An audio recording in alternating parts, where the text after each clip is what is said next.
Hello বন্ধুরা। তো আজকের এই ভিডিওতে আমরা ফার্স্ট ল অফ থার্মোডায়নামিক্স নিয়ে আলোচনা করব। তো আগের ভিডিওতে আমরা জানতে পেরেছি যে জিরোথ ল থেকে কিভাবে টেম্পারেচারের কনসেপ্ট আসে। তো এই ভিডিওতে আমরা জানতে পারবো যে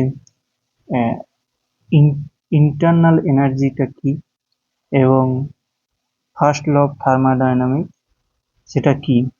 first law of thermodynamics mainly কি আলোচনা করা হয় যে থার্মাল এনার্জি কিভাবে অন্য এনার্জিতে ট্রান্সফর্ম হয় এবং কোনো ম্যাটেরিয়ালের যে ইন্টারনাল এনার্জি সেটা কিভাবে থার্মাল এনার্জি এবং ওয়ার্কে ট্রান্সফর্ম হয় বা অন্য ফর্মে কিভাবে ট্রান্সফর্ম হয় সেটা আমরা ফার্স্ট ল অফ থার্মোডাইনামিক্স সে জানতে পারবো। এটা অ্যাকচুয়ালি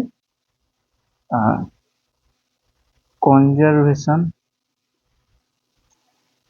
অফ এনার্জি।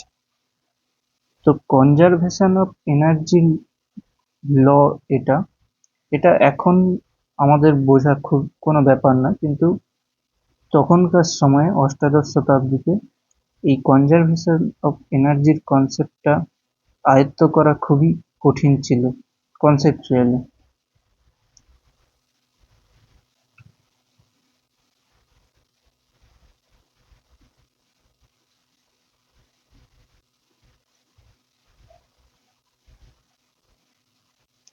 সো প্রথমে তো একটা কনসেপ্ট ছিল যেটা হচ্ছে ক্যালোরিক কনসেপ্ট। তো কি হয় যে হিটকে একটা ইম্পন্ডারেবল ফ্লুইড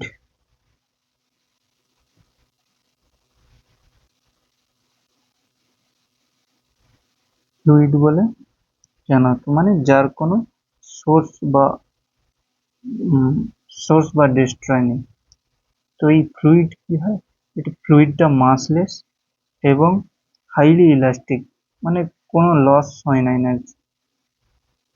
তো এটা হওয়ার জন্য কি হয়, একটা বডি থেকে আরেকটা বডিতে ইজিলি যেতে পারে, বা যেখানে ইনসুলেটর থাকে সেখানে পারফেক্টলি রিফ্লেক্ট হতে পারে, তাই জন্য হিট যেতে পারে না।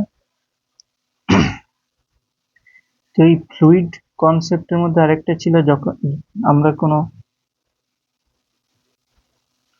ফ্লুইডের মানে কোনো বডিতে যদি হাইট পার্টিশন দিয়ে আলাদা থাকে, এরকম ফ্লুইড থাকে, তো যেখানে হাইট বেশি সেখানে হচ্ছে এবারে পার্টিশনটা যদি খোলা হয়, যেদিকে হাইট বেশি সেদিক থেকে ফ্লুইডটা, যেদিকে হাইট কম সেদিকে হয়। এবার এই হাইটটাকে হচ্ছে এই ক্যালোরিক ফ্লুইডের ক্ষেত্রে টেম্পারেচার দিয়ে বলা হতো, মানে কোনো বস্তুর টেম্পারেচার যদি দ্বিতীয় বস্তুটার থেকে সরি বেশি হয়, তাহলে বেশি টেম্পারেচার থেকে কম বস্তুর দিকে এই ক্যালোরিক ফ্লুইড পরিবহন হবে। এবার এই কনসেপ্টের একটা ড্রব্যাক ছিল যে ধরো আমি বরফ আছে একটা, সেখানে আমি তাপ দিচ্ছি মানে কি ক্যালোরিক ফ্লুইড যাচ্ছে, এটা জলে পরিণত হচ্ছে, ওয়াটারে পরিণত হচ্ছে, কিন্তু তাদের টেম্পারেচারে কোনো পরিবর্তন হচ্ছে না। তার মানে কি, যে ফ্লুইডটা আমার জানা ছিল যে ডিস্ট্রয় করা যায় না, কিন্তু সেখানে দেখা যাচ্ছে যে এটা যাওয়ার পরেও এর টেম্পারেচারে চেঞ্জ হচ্ছে না, মানে এই ফ্লুইডটা কোথাও গিয়ে ডিস্ট্রয় হয়ে যাচ্ছে। তো এইভাবে ক্যালোরিক ফ্লুইডের একটা ড্রব্যাক ছিল। তারপর কাউন্ট রামফোর্ড বলে একজন ছিল, যিনি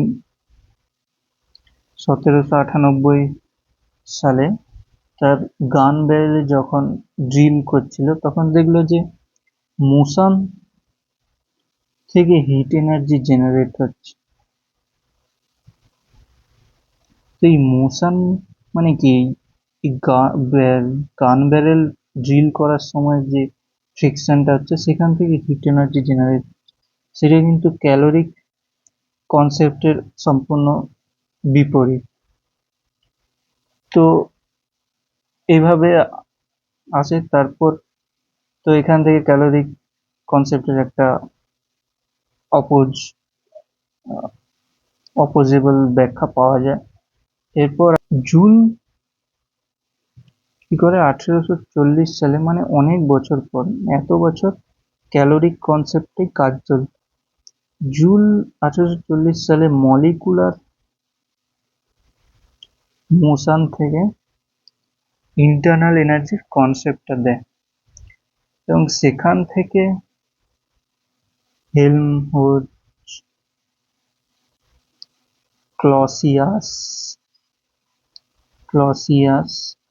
হচ্ছে first law of thermodynamics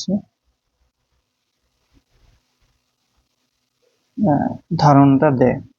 first law of thermodynamics আসার আগে আমি কিছু জিনিস নিয়ে একটু আলোচনা করতে চাই। সেটা হচ্ছে, প্রথমটা হচ্ছে ইন্টারনাল এনার্জি।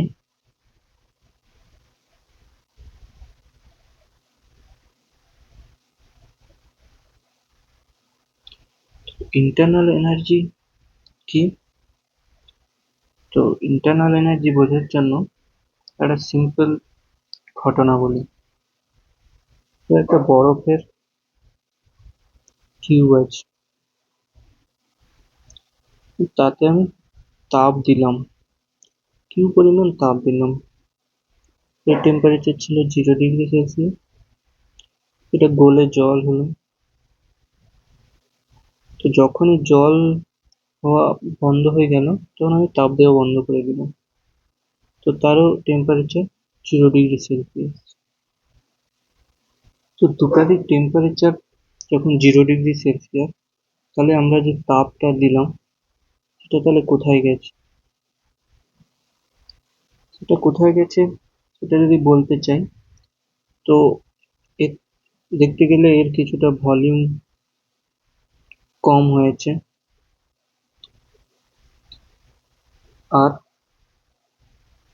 আর হচ্ছে এই বরফের মধ্যে যে ওয়াটার মলিকিউল ছিল, তাদের মধ্যে যে বন্ডিং ছিল, যেটা আইসের ক্রিস্টালটা বানায়, সেই বন্ডিং গুলো ভাঙার জন্য কিছু পরিমাণ এনার্জি দরকার। সেই এনার্জিটা পেয়েছে হচ্ছে এই কিউ থেকে। সেই বন্ড গুলো ভেঙে হচ্ছে ওয়াটার মলিকিউল তৈরি হয়েছে। তো এই যে চেঞ্জটা, এখানে দেখা যাবে যে এর ভলিউম চেঞ্জ হয়নি তেমন একটা, কিন্তু এর একটা ভেতরের একটা প্রপার্টি চেঞ্জ হয়েছে, সেটা হচ্ছে ইন্টারনাল এনার্জি, যেটাকে আমরা সাধারণত ইউ দিয়ে ডিফাইন করি। ইন্টারনাল এনার্জি জেনারেলি কোনো ম্যাটেরিয়াল মধ্যে তার যে মলিকুল বা ইউনিট, তাদের মধ্যে যে মোশন, তাদের মোশন এবং তাদের মধ্যে যে পোটেনশিয়াল এনার্জি, এইসব দিয়ে হচ্ছে এই ইন্টারনাল এনার্জিটা তৈরি হয়। তো ইন্টারনাল এনার্জি ডিপেন্ড করে অনলি তার ম্যাটেরিয়ালটা কি দিয়ে তৈরি, কিভাবে তৈরি, তার উপর ডিপেন্ড করে। তো থার্মোডাইনামিক্যালি দেখতে গেলে থার্মোডাইনামিক ইন্টারনাল এনার্জি একটা হচ্ছে থার্মোডাইনামিক ভ্যারিয়েবল বা স্টেট ফাংশন। তো থার্মোডাইনামিক্সে আমরা এরকম সোর্স অফ ইন্টারনাল এনার্জি নিয়ে আমরা আলোচনা করি না, আমরা জেনারেলি আলোচনা করি যে ইন্টারনাল এনার্জি কিভাবে চেঞ্জ হচ্ছে। কারণ আমি আগেই বলেছি, থার্মোডাইনামিক্সে পদার্থের আভ্যন্তরীণ জিনিসপত্র আলোচনা হয় না। তো এটা গেল। এবার ইন্টারনাল এনার্জি অনেক রকম ভাবে চেঞ্জ হয়। একটা হচ্ছে থার্মাল ইন্টারঅ্যাকশনের মাধ্যমে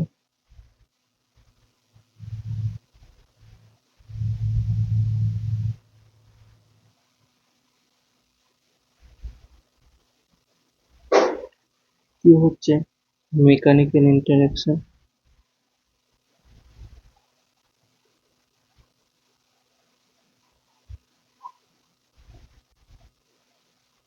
তৃতীয়টা হচ্ছে ডিফিউসিভ ইন্টারঅ্যাকশন।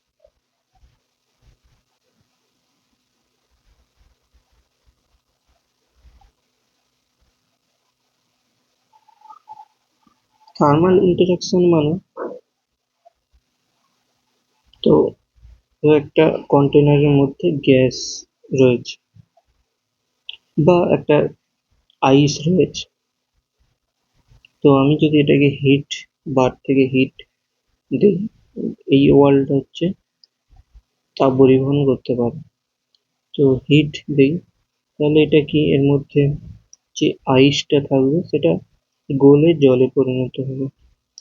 তো এর মাধ্যমে কি হচ্ছে, বরফের যে অণুগুলো, জল জলকণা H2O গুলো আহ, এখান থেকে সোর্স থেকে এনার্জি নিয়ে এরা জলে পরিণত হচ্ছে। তো এখান থেকে উম, বলা যায় যে এর thermal energy, sorry internal energy increase হচ্ছে।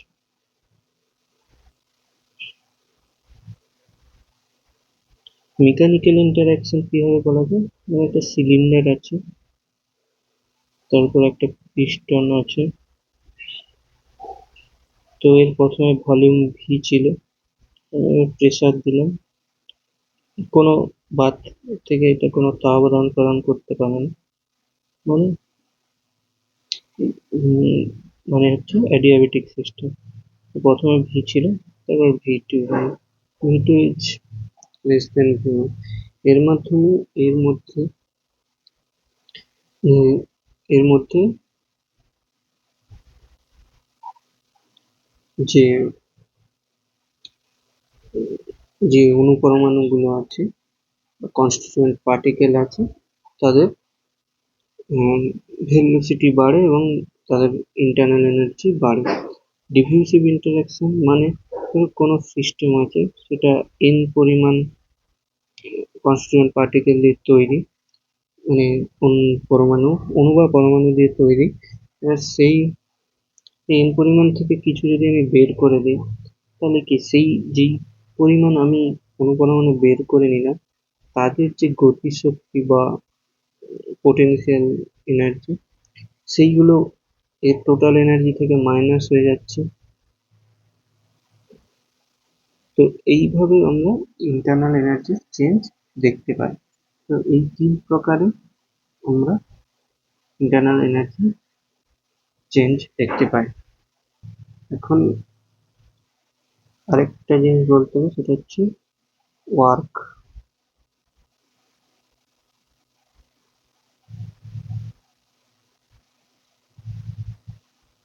তো ইন মেকানিক্স আমরা জানি যে ওয়ার্ক মানে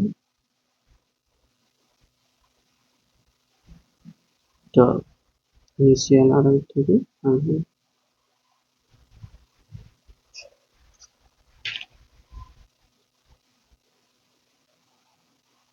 থার্মোডাইনামিক্যাল সিস্টেমেও একটা পুরো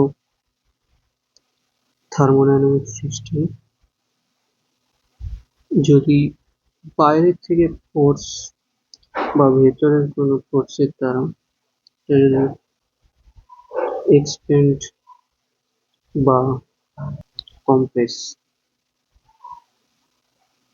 এক্সপেন্ড অর কম্প্রেস হয়, তাহলে সেটা হচ্ছে একটা ওয়ার্ক ইন থার্মোডাইনামিক্স। এবার এর ভেতরে যদি ভলিউম ফিক্সড থেকে এর ভেতরে যদি কোনো সংকুচিত প্রসারিত হয় সিস্টেমে, তাহলে সেটাকে থার্মোডাইনামিক্সে ওয়ার্ক বলে মানা হয় না। ঠিক আছে, তো ওয়ার্কের জন্য সবসময় কিছু না কিছু ফোর্স লাগে। তো আমি কোনো সিস্টেমকে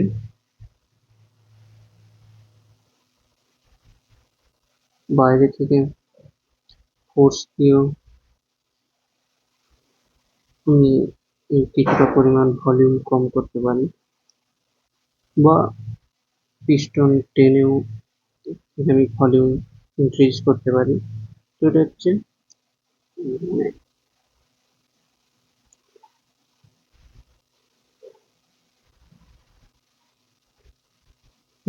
এক্সটার্নাল ওয়ার্ক, না, ওয়ার্ক অন দ্য সিস্টেম।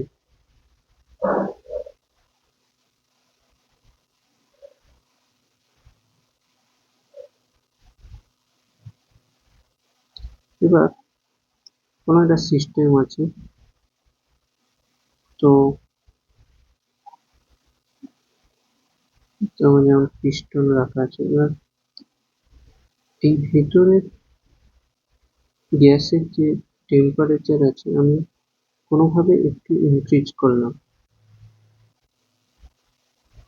তো ইনক্রিজ করলে কি হবে, সিস্টেমটা নিজে পিস্টনটাকে ঠেলে ইনক্রিজ হওয়ার চেষ্টা করবে। তো এই সিস্টেমের মাধ্যমে ওয়ার্কটাকে বলা হয় যে ওয়ার্ক বাই দ্য সিস্টেম।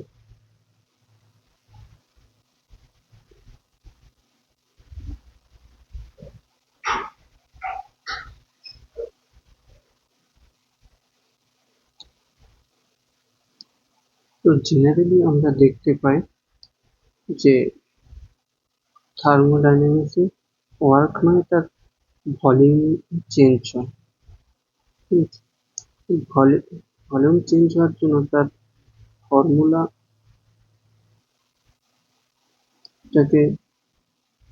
এভাবে না লিখে একটা সারফেস এরিয়া থাকে,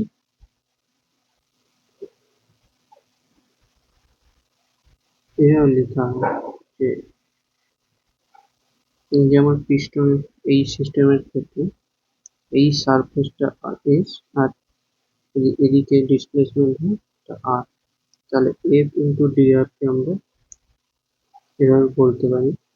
তো এফ বাই এস মানে unit surface area, force is defined as pressure, আর এটা মানে তো ভলিউম। তো এইভাবে আমরা ওয়ার্ক ডানটাকে ডিনোট করি যে থার্মোডাইনামিক্স। ওয়ার্ক ওয়ার্ক হচ্ছে একটা পাথ ফাংশন।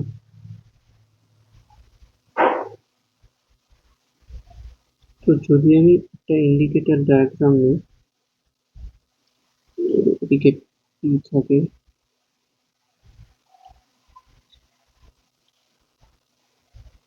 তো এদিকে পি, তাহলে কোনো পাথের হচ্ছে ওয়ার্ক ডান হচ্ছে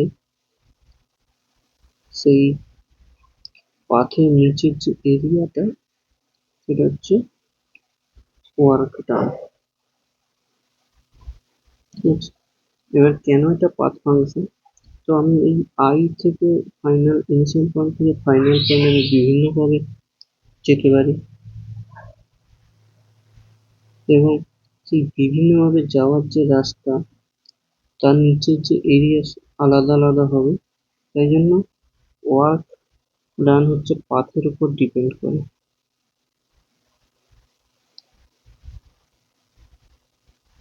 কারণ বিভিন্ন পাথের জন্য বিভিন্ন এরিয়া হয়, এবং এই এরিয়াটাই হচ্ছে ওয়ার্ক ডান হিসেবে বলা হয়। এখন আমরা বলবো first law of thermodynamics.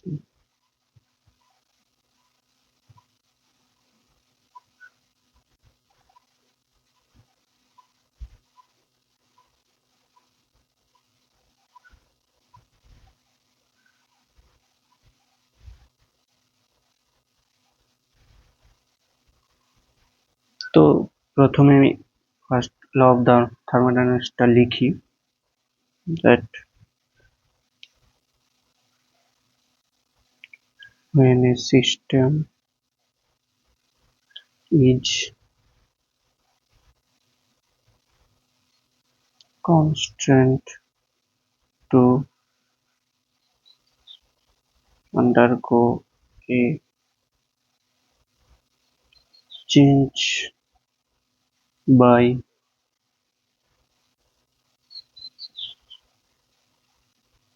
mechanical,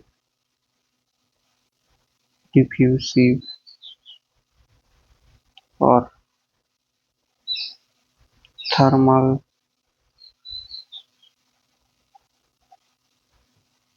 interaction. Its internal energy changes by an amount of an amount equal to the heat transferred to it.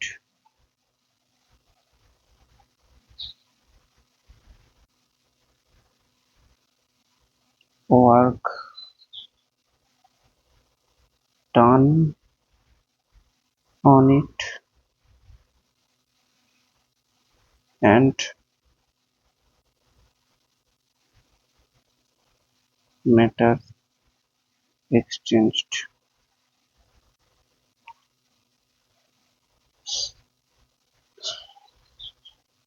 তো এখানে আমি কি বলেছি যে যদি একটা সিস্টেম মেকানিক্যাল, ডিফিউজিভ বা থার্মাল ইন্টারঅ্যাকশনের মাধ্যমে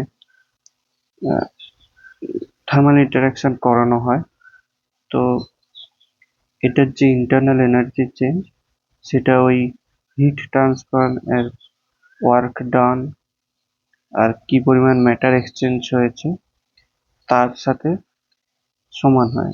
চেঞ্জ অফ ইন্টারনাল এনার্জিটা এই কি পরিমাণ তাপ সিস্টেম থেকে দেওয়া হয়েছে বা নেওয়া হয়েছে, বা সিস্টেমটাকে কি পরিমাণ কাজ, সিস্টেম কি কাজ করেছে, প্লাস যদি কোনো পরিমাণ কোনো ম্যাটার ওতে যোগ করা হয় বা বা নিয়ে নেওয়া হয় ওখান থেকে, তাহলে তাদের যে এনার্জি চেঞ্জ সেই এনার্জি চার্জের সাথে টোটাল এনার্জি চেঞ্জের সাথে ইকুয়াল। আমি যদি লিখতে চাই ফর্মুলাটা কি হবে, যে চেঞ্জ অফ ইন্টারনাল এনার্জি তাতে কি পরিমাণ হিট ট্রান্সফার করা হয়েছে সিস্টেমে,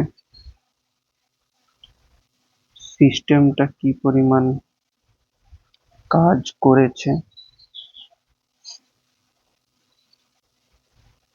প্লাস সিস্টেমে কি পরিমাণ পার্টিকেল যোগ করা হয়েছে এই তার সাথে সমান। মানে মেনলি দেখতে গেলে এটা একটা কনজারভেশন অফ এনার্জির ফর্মুলা। তো চেঞ্জ অফ ইন্টারনাল এনার্জি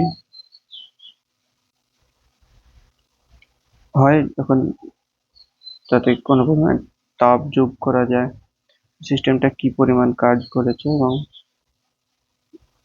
কি পরিমাণ পার্টিকেল যোগ করা হয়েছে। এখানে মিউ হচ্ছে কেমিক্যাল পোটেনশিয়াল।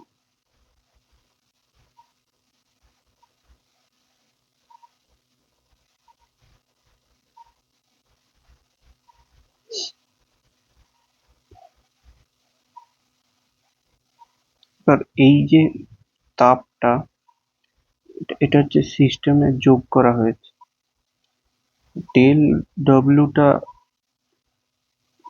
যে ওয়ার্ক ডান এটা সিস্টেম দ্বারা কাজটা হয়েছে, তাই জন্য এখানে মাইনাস। তো আমি যদি ডেল কিউ অ্যাড করি তাহলে ডিইউ চেঞ্জ পজিটিভ হবে কারণ সিস্টেমের ইন্টারনাল এনার্জি বাড়ছে। এবার সিস্টেমটা যদি কাজ করে মানে work done by system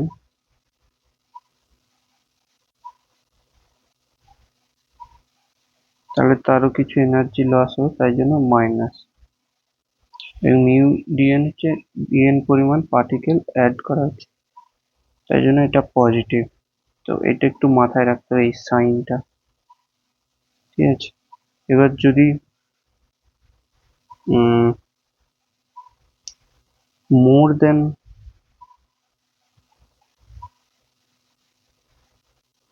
one kind work যদি হয়, তাহলে ডেল ডব্লিউ সমান summation of all the work terms. Similarly more than one kind particle যোগ করা হয়, তাহলে টোটাল এনার্জি চেঞ্জ বাই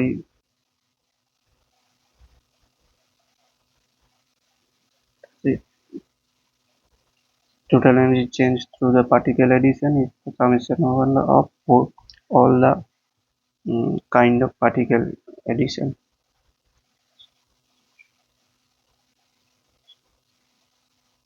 তো আমরা আমাদের যে প্রথম যে আলোচনা হবে তাতে বেশিরভাগ সময় আমরা পার্টিকেল নাম্বার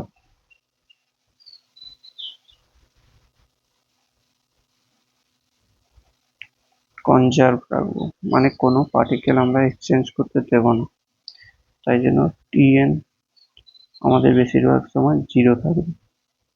তো তখন এই thermodynamic first law of thermodynamics হয়ে যাবে delta Q minus delta W. তো আমরা প্রথম দিকটা মানে বেশিরভাগ সময় এটা নিয়ে কাজ করব। তোমরা যদি ভালো করে দেখো যে আমি এখানে ডি ইউজ করেছি, কিন্তু এখানে ডেল্টা, এখানেও ডেল্টা। তো এটার কারণ হচ্ছে ইন্টারনাল এনার্জি হচ্ছে স্টেট ফাংশন,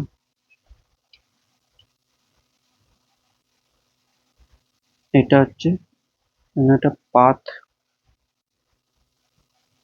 ইন্ডিপেন্ডেন্ট, কিন্তু ডেল্টা কিউ ওয়ার্ল্ড হচ্ছে স্টেট ফাংশন নয়, এটা হচ্ছে পাথ ডিপেন্ডেন্ট। তাই জন্য তাদের change of internal energy is exact differential,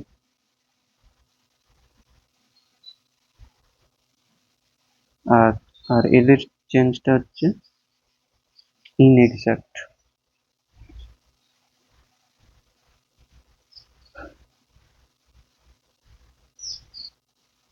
তো যারা স্টেট ফাংশন তাদের জন্য ডি ইউজ করা হয়, আর যারা পাথ ডিপেন্ডেন্ট তাদের জন্য ডেল্টা। আমি আরেকটু ওয়ার্ক ডান নিয়ে কথা বলবো। তখন আমরা বলেছিলাম যে পিভি ডায়াগ্রামে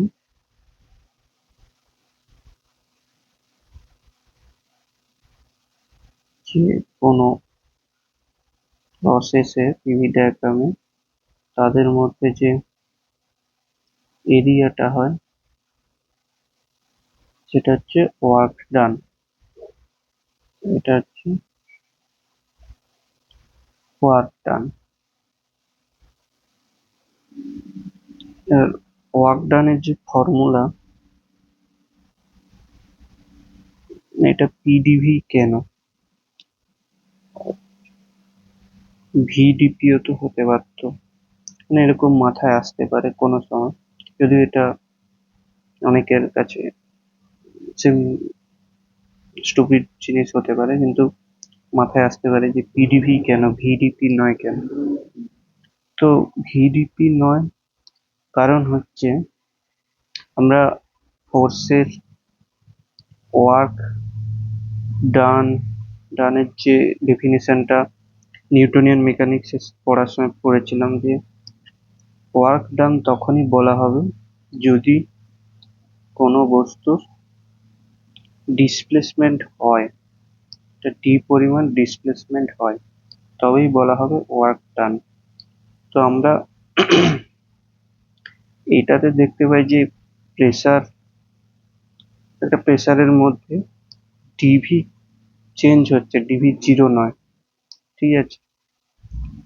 তো আর এটা আসে তো আমার ফোর্স, ফোর্স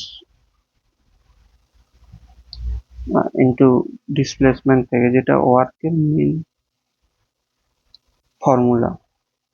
তো ফোর্সকে যদি আমি প্রেসার করি, এরিয়া করি, তো এটা একটা এরিয়া মাল্টিপ্লাই হবে, তো এটা হয়ে যাবে ডিভি আর এটা হয়ে যাবে পি। তো এটা কিন্তু ওয়ার্ক ডানের ডেফিনেশন হতে পারে না, কারণ এখানে ভি চেঞ্জ হচ্ছে না, এখানে পি চেঞ্জ হচ্ছে। ভি চেঞ্জ হচ্ছে না হচ্ছে সেটা এখান থেকে বোঝা যায় না, যদিও এর ডাইমেনশন আর এর ডাইমেনশন আর ইউনিট এক। তো এইভাবে বলা হয় যে পিডিভি হচ্ছে work done in thermodynamic system.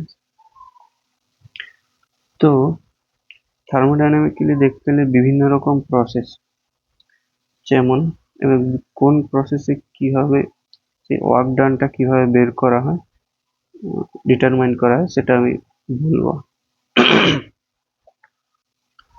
তো প্রথম প্রসেস হচ্ছে আইসোবারিক প্রসেস।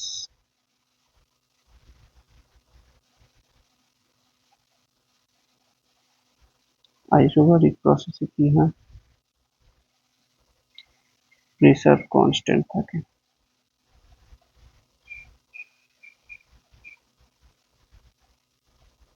তো তাই জন্য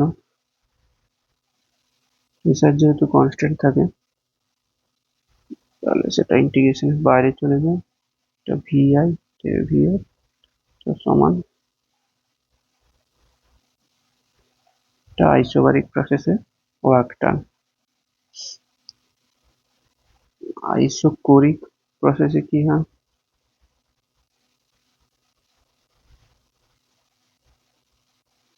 আইসোকোরিক প্রসেস মানে ভলিউম কনস্ট্যান্ট। তো ভলিউম কনস্ট্যান্ট মানে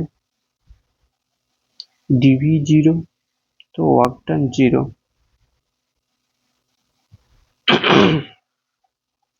তিন নম্বর প্রসেস হয় আইসোথার্মাল প্রসেস।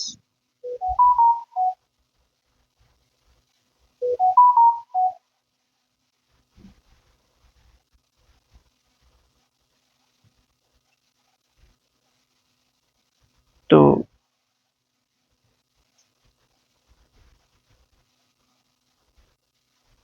আমি টোটাল ওয়ার্ক ডানকে ডব্লিউ দিয়ে বলতে পারি। তো আমরা আইডিয়াল গ্যাসের ক্ষেত্রে দেখেছিলাম যে পিভি ইকুয়াল টু এনআরটি হয়, সেখানে আইসোথার্মালের জন্য টি কনস্ট্যান্ট। তো পি কে আমরা লিখতে পারি এনআরটি বাই ভি। তো যেখানে আমরা লিখতে পারি এটা ভিআই টু ভিএফ হবে।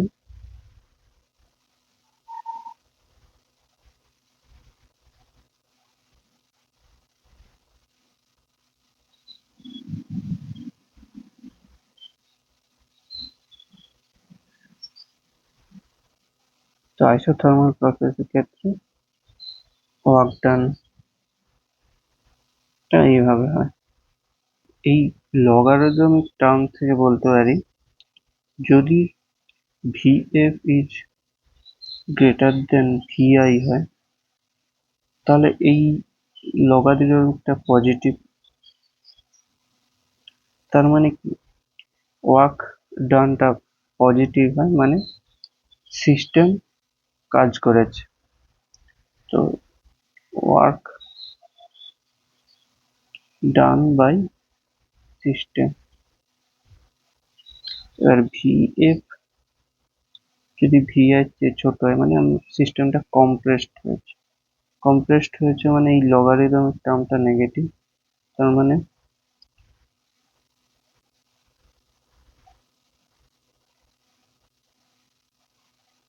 Work done on the system. তো আর একটা প্রসেস হয় যেটা আইসোবারিক প্রসেস, সেটা নিয়ে আমরা পরে বলছি। তো এখন আমরা বলবো যে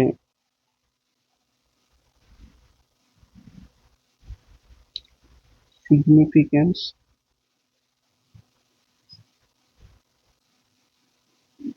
of the first law.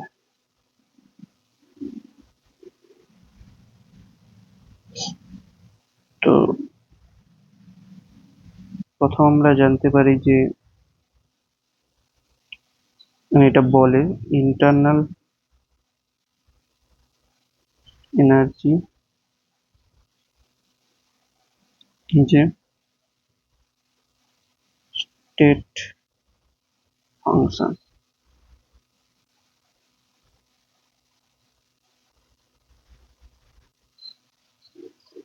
তো ওখান থেকে জানতে হয় যে heat is a energy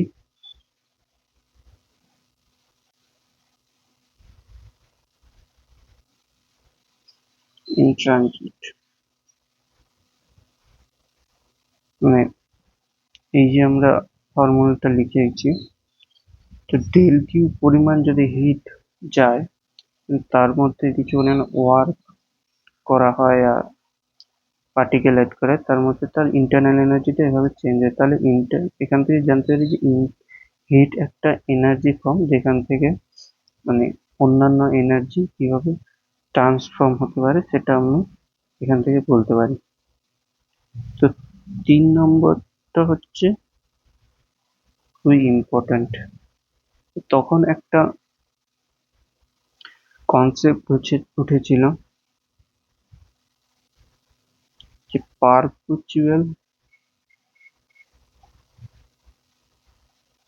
motion machine. তো এটা মানে হচ্ছে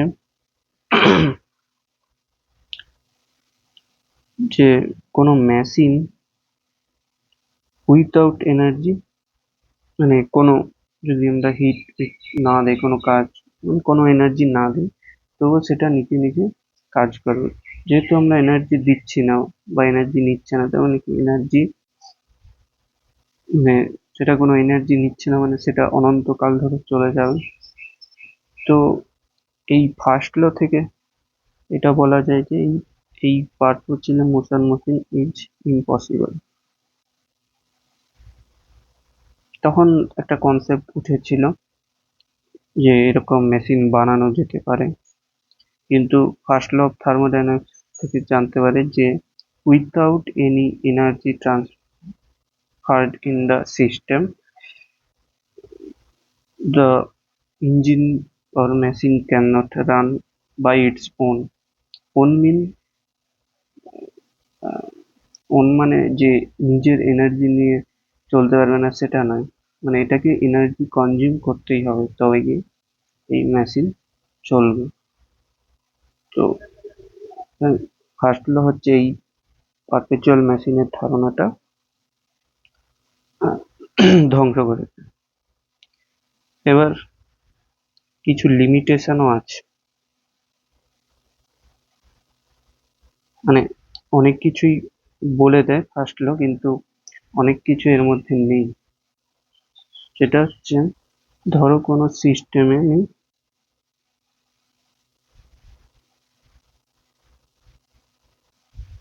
হিট দিলাম,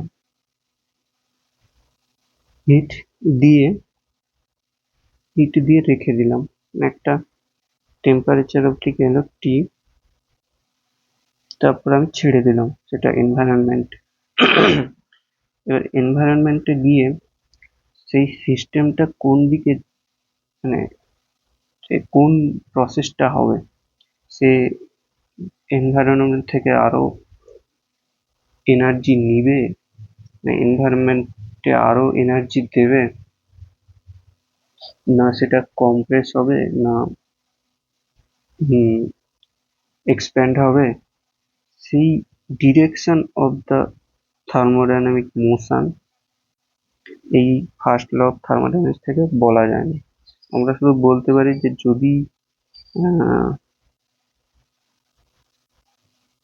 যদি সেটা তাপ নেয় তাহলে তার যে তাপ নেওয়ার পরিমাণটা তার ইন্টারনাল এনার্জির সাথে চেঞ্জের সাথে সমান, সাথে তার ওয়ার্ক ডান হয়।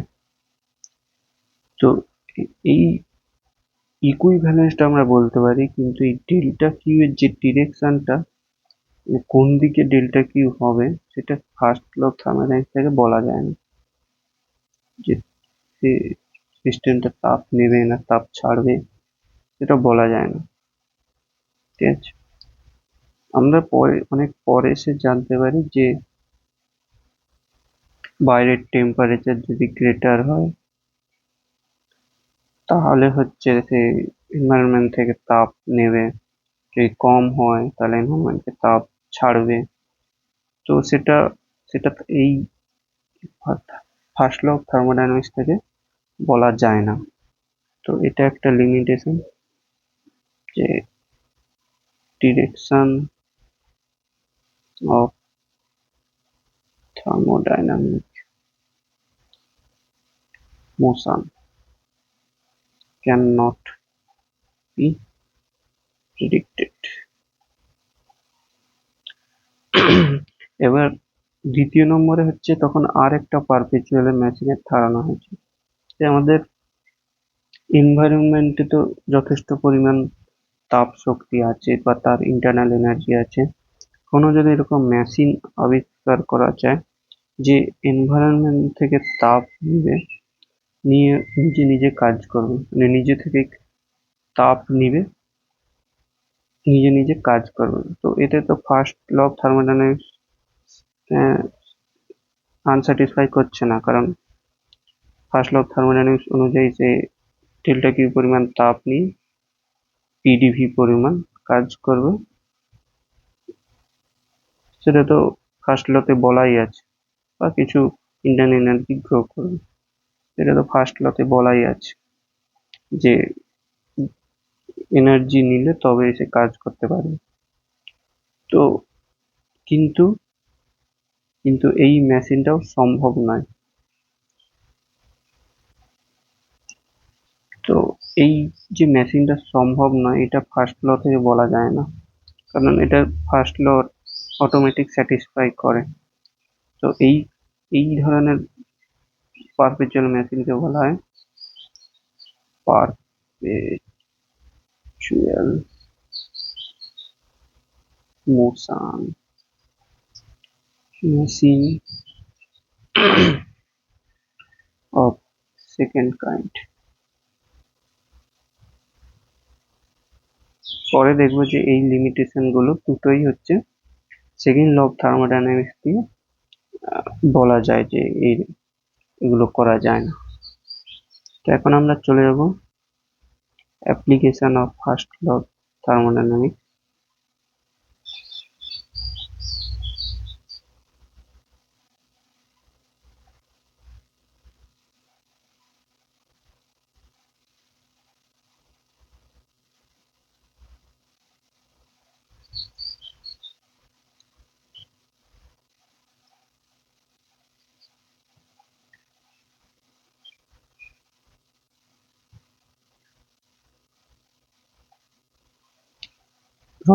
প্রথম অ্যাপ্লিকেশন আমরা যেটা ইউজ করবো সেটা হচ্ছে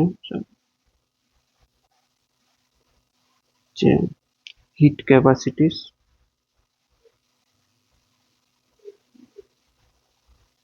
অফ গ্যাস। প্রথমে আমি বলে দিই যে গ্যাসের ওয়ার্ক ডান পিডিভি দিয়ে বলা হয়, কারণ কারণ মানে ওয়ার্ক ডানে আরো অনেক ফর্ম হয়, যেমন এফ দিয়ে, পিডিভি দিয়ে কেন বলা হয় সেটা আগে বলেছি। যেহেতু আমরা গ্যাস নিই, গ্যাসের হচ্ছে মেনলি ভলিউমই দেখায়, তো সেখান থেকে বলা ভলিউম চেঞ্জই আমরা বুঝতে পারবো। তো সেটাই হচ্ছে, সেটা দিয়ে ওয়ার্ক ডানটা মেনলি রিপ্রেজেন্ট করা হয়। তো আমরা এবার ফার্স্ট লটাকে লিখতে পারি। তো আমাদের ফার্স্ট ল ছিল D U to delta Q minus E DV. এবার এখান দিয়ে লিখতে পারি delta Q equal to DU plus E DV.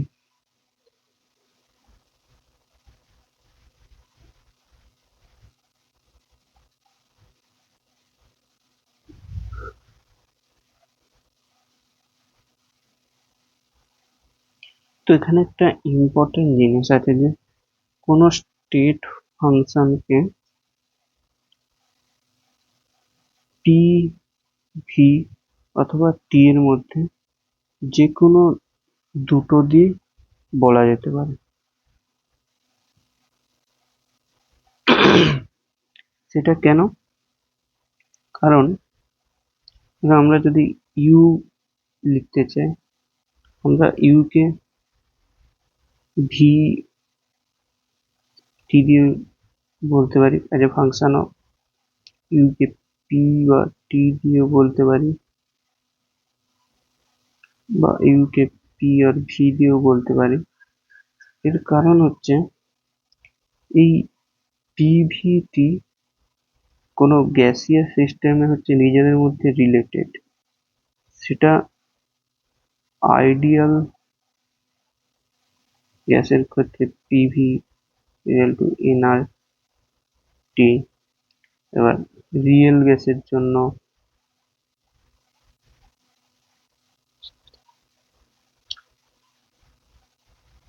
P plus A by V square V minus B equal to R T. তো তাই জন্য কোনো গ্যাসিয়াস সিস্টেমে এরকম একটা রিলেশন থাকে। এই রিলেশন থাকার জন্য তাই জন্য আমরা যেমন যে কোনো একটা প্যারামিটারকে আমরা function of other two parameters লিখতে পারি। তো এখানে ভিটি লেখাটাই মানে এনাফ, পি এর লাগবে না, কারণ পি আমরা ভি বা টি থেকে আমরা বলে দিতে পারবো এই এই এই এই ইকুয়েশন অফ স্টেট থেকে। তো তাই জন্য আমরা বিভিন্ন সময় এরকম ফর্মগুলো ইউজ করব, যেখানে যে কোনো দুটোই আমরা ইউজ করব। তো আমি আগেই বলে দিচ্ছিলাম এই যত রকম আমরা এখন আলোচনা করব সেখানে ডিএনটা হচ্ছে ডিএনটা হচ্ছে 0।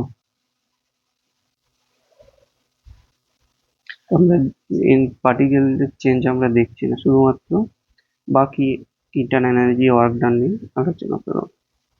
তো এটা আমাদেরকে মাথায় রাখতে হবে যে কেন আমরা যে কোনো দুটো দিয়েই বলতে পারি। আমরা টি দিয়ে শুধু বলতে পারি, পিভি দিয়ে বলতে পারি, কারণ যে থার্ড টার্মটা সেটা হচ্ছে এই ফর্মুলার মাধ্যমে এই দুটো প্যারামিটারের সাথে রিলেটেড।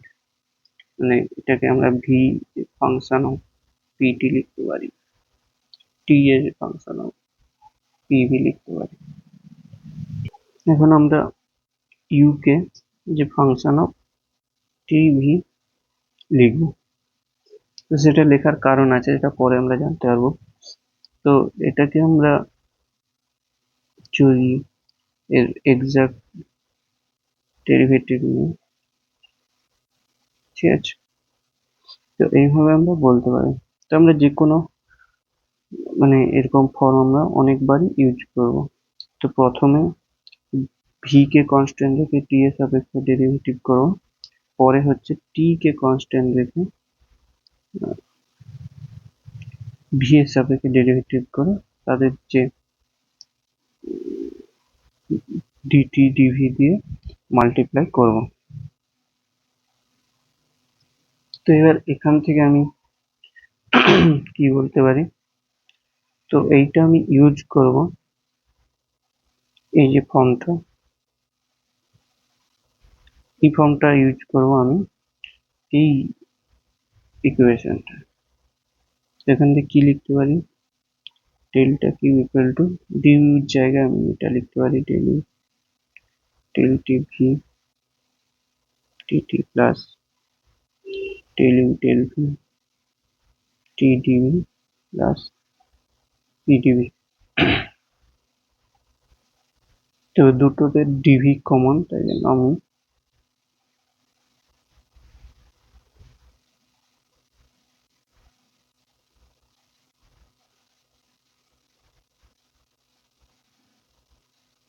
এবার আমি বলবো হিট ক্যাপাসিটি। তো হিট ক্যাপাসিটি কি,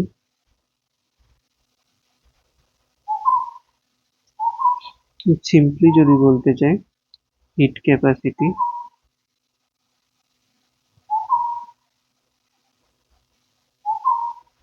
তো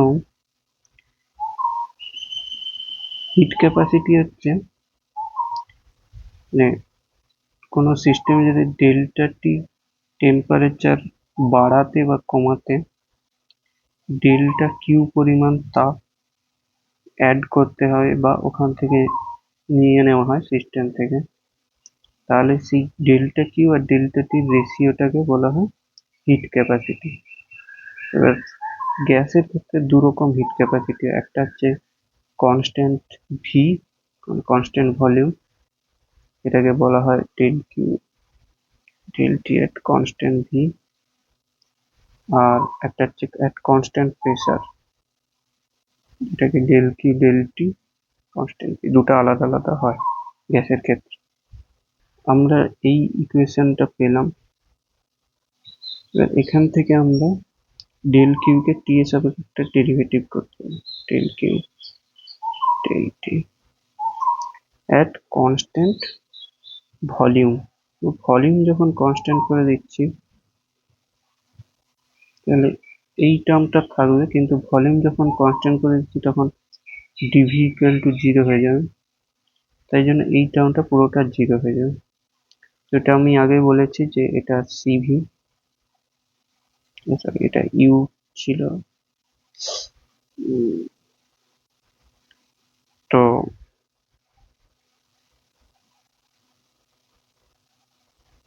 এটা থাকবে,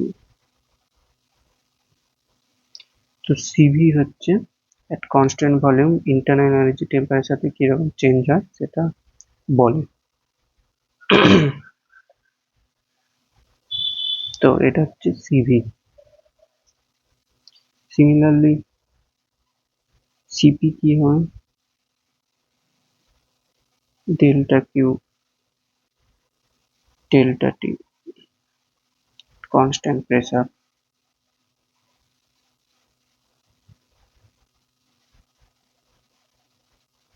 তো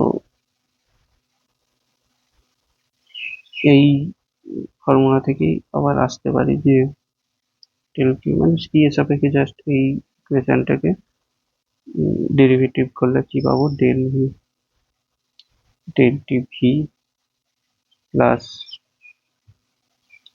del U del V constant T plus P del V del T at constant P. তো এই রিলেশনটা আমরা পাচ্ছি। এবার এটাকে আমি বারবার ভুল লিখতেছি, এটা ইউ হবে, ভি এর সাথে কনফিউজ হয়ে যেতে পারে, কিন্তু এটা ইউ হবে। তো এটা আমরা আগে দেখেছি এটা সিভি হয়, তাহলে সিপি টু সিভি প্লাস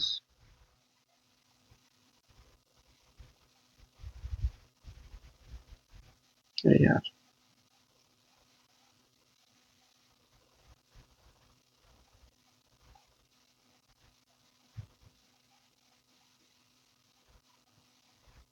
তো এরকম একটা রিলেশন পাই, রিলেশনটাকে আমি আরেকবার লিখতে চাই।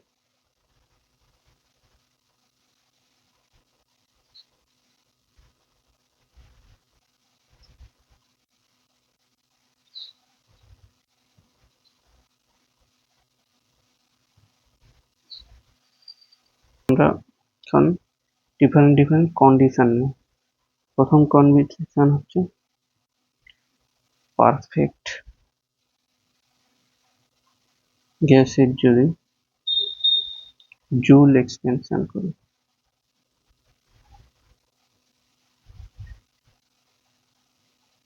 তো জুল এক্সপেনশন কি?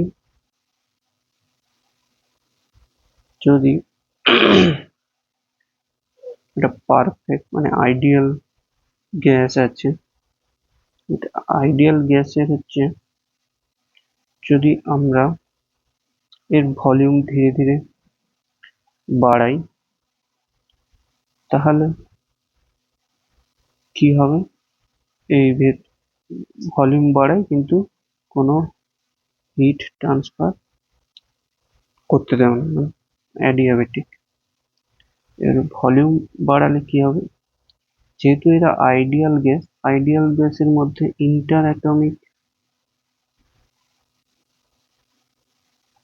ইন্টারঅ্যাকশন মানে পোটেনশিয়াল জিরো থাকেই না। তো আমি ভলিউম বাড়ালেও এদের তো যে কাইনেটিক মানে যদি ইন্টারনাল এনার্জি এক্সপ্রেশন দেখি, তো kinetic energy of the particles plus potential energy between the particles. তো যেহেতু ইন্টারঅ্যাটমিক ইন্টারঅ্যাকশন থাকে না, তাহলে পি ইকুয়াল টু জিরো, শুধু পড়ে থাকে kinetic energy for ideal gas. তো তাই জন্য আমি ভলিউম বাড়ালেও এদের যে কাইনেটিক এনার্জি মানে এদের গতিবেগ তো চেঞ্জ হবে না, এরা তো কন্টিনিউয়াস দৌড়তেই থাকবে। তো ভলিউম চেঞ্জ হয়ে গেল না হলো এরা তো দেখতে পাচ্ছে না, এরা জাস্ট দৌড়ে যাবে। তো তাই জন্য এদের del U del V is zero, কারণ ভলিউম চেঞ্জ করলেও এদের কাইনেটিক এনার্জি চেঞ্জ হচ্ছে না, আর পোটেনশিয়াল এনার্জি অলরেডি জিরো। তো del U del V is মানে ভলিউম চেঞ্জের সাথে তাদের ইন্টারনাল এনার্জির চেঞ্জটা জিরো। তাহলে এখন কি হলো? সিপি ইকুয়াল টু হয়ে গেল সিভি, আর এই টার্মটা জিরো হয়ে গেল। তো তাহলে শুধু পড়ে থাকলো P del V del T P. এবার ডেল ভি ডেল টি আমি কিভাবে পাবো? আইডিয়াল গ্যাসের জন্য আমরা জানি যে PV equal to N R T. তো এখান থেকে যদি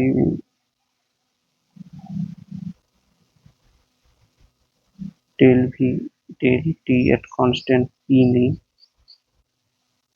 তাহলে এন আর বাই পি হয়। তাহলে এটা আমি এখানে পুট করবো, সমান হয়ে যাবে C V plus P N R by P. তো পি এলিমিনেট হয়ে যাবে, তাহলে সিভি প্লাস এন আর, তাহলে C P equal to C V plus N R বা C P minus CV equal to N R. তো আইডিয়াল গ্যাসের ক্ষেত্রে এই এই ইকুয়েশনটা আমরা পাই, এটাকে বলা হয় Meyers formula.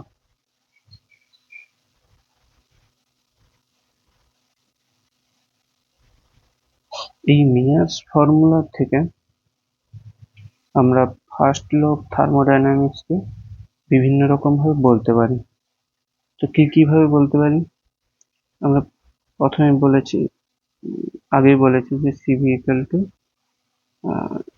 Due D T change. তো D U equal to CV D T, তো সেখান থেকে বলা যায় del Q equal to CV DT plus P D V. এরকম আমরা যে পিভি ইকুয়াল টু এনআরটি নিয়েছিলাম পরে পারফেক্ট গ্যাস, সেখান থেকে বলতে পারি PDV plus P D P equal to এনআরডিটি।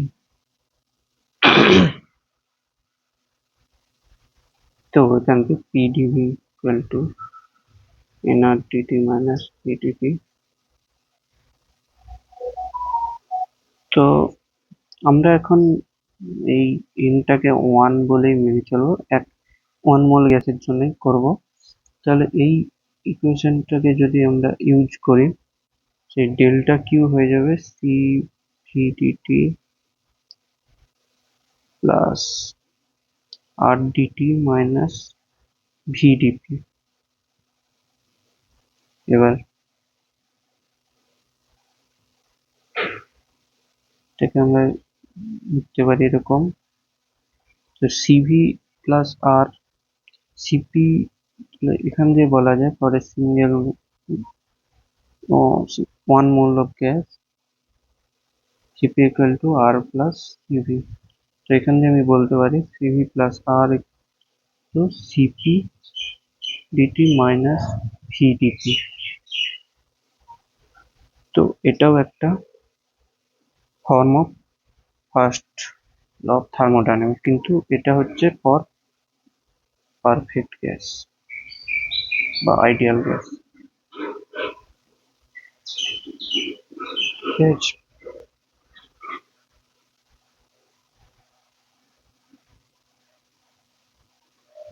এবার আরো একটা ফর্মে লেখা যায়, সেটা হচ্ছে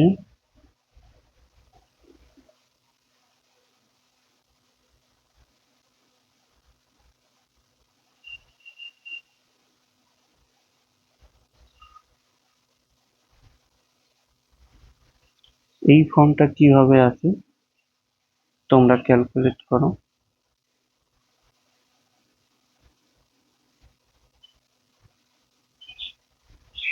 এন্ড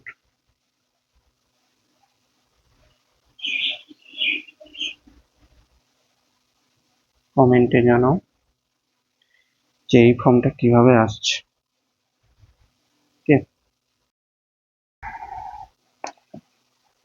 তো এতক্ষণ যা কিছু বললাম সেটা হচ্ছে আইডিয়াল গ্যাসের জন্য। এবার আমি আসবো রিয়েল গ্যাসের ক্ষেত্রে।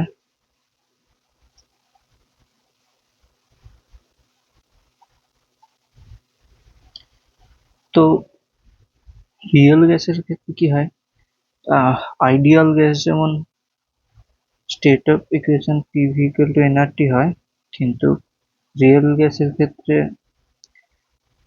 সেই স্টেট অফ ইকুয়েশন হয় ভ্যান ডার ওয়ালস ইকুয়েশন।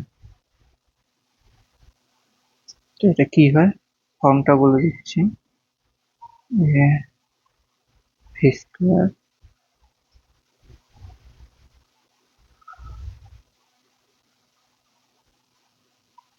এটা হচ্ছে ফর 1 মোল।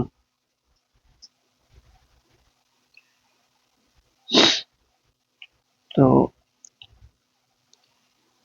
তো আমরা যে আগে ডেরিভেশনটা করেছিলাম এইটা, এটা হচ্ছে কপি করে নেব।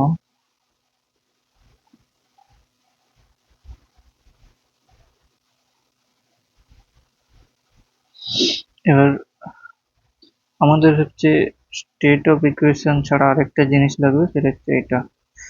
তো রিয়েল গ্যাসের ক্ষেত্রে del U del V at constant T হচ্ছে এ বাই ভি স্কোয়ার হয়, সেটা পরে আমরা ডিরাইভ করব। তো এই অনুযায়ী যদি সিপি মাইনাস সিভি ক্যালকুলেট করি, তাহলে ডেল ইউ ডেল ভি হচ্ছে A by V square plus P, আর del V del T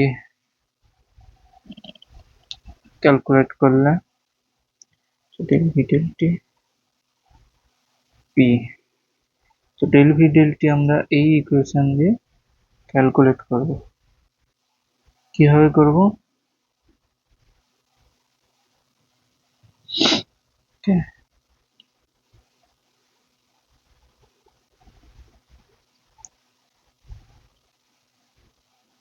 del V del T at constant P. তো আমি যদি করতে চাই তাহলে হচ্ছে আমাকে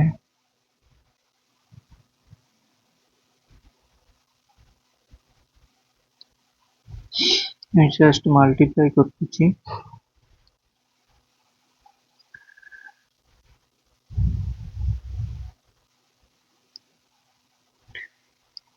এবার হচ্ছে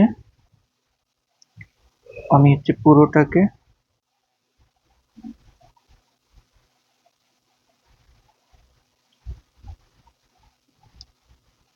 টি এর সাপেক্ষে ডেরিভেটিভ করবো অ্যাট কনস্ট্যান্ট পি, যেহেতু আমাদের এই পিটা হচ্ছে কনস্ট্যান্ট। তো পি যদি কনস্ট্যান্ট করে টি এর সাপেক্ষে ডেরিভেটিভ করি তাহলে P del V del T P হয়।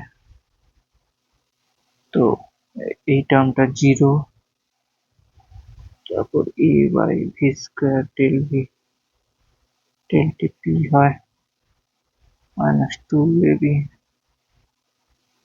মাইনাস প্লাস হয়ে যাবে V cube del V del T P হয় সমান আর। তাহলে আমরা যদি del V del T common নিই, যে ব্যাপারটা হয়ে দাঁড়াবে P minus A B square plus two A B V Q equal to আর। তাহলে del V del T P equal to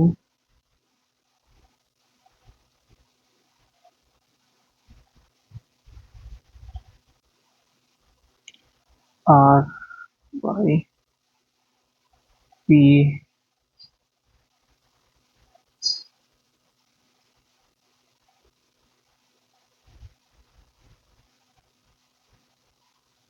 minus minus A by V square two A B by V Q. এটাকে আমরা একটু সাজিয়ে এভাবে লিখতে পারি P plus A by V square minus two A by V Q three. তো এটা হচ্ছে del V del T for. তাহলে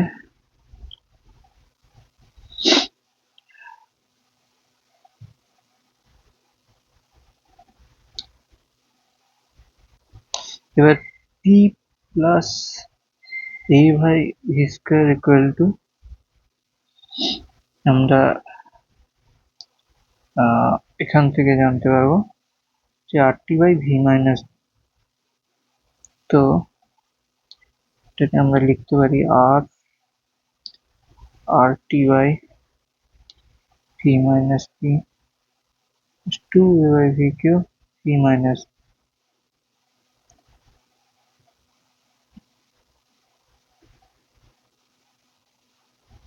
তো এটাও যদি সুন্দর করে সাজানো হয় এটা হয়ে যাবে R T minus two A by V cube V minus P square. এখান থেকে আমরা চলে যাব হচ্ছে এখানে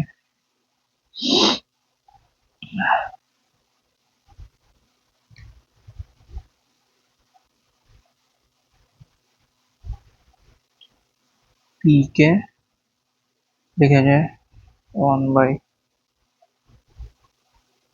টি one minus two A R T V Q V minus P whole square. তো এবার যে এখান থেকে একটা জিনিস বলা যেতে পারে a is very less than very small। তো এই টার্মটা হচ্ছে খুবই স্মল হবে, তো এটাকে আমরা বাইনোমিয়াল এক্সপেনশন লিখতে পারি। তো এটা যদি তাহলে এটা কিভাবে লেখা যায় one by T one plus two A R T V Q V minus P whole square এভাবে লেখা যেতে পারে। বাইনোমিয়াল এক্সপেনশনে যদি ফার্স্ট অর্ডার পর্যন্ত আমরা নিই তখন এখান থেকে আমরা বলতে পারি C P minus CV equal to এই টার্মটা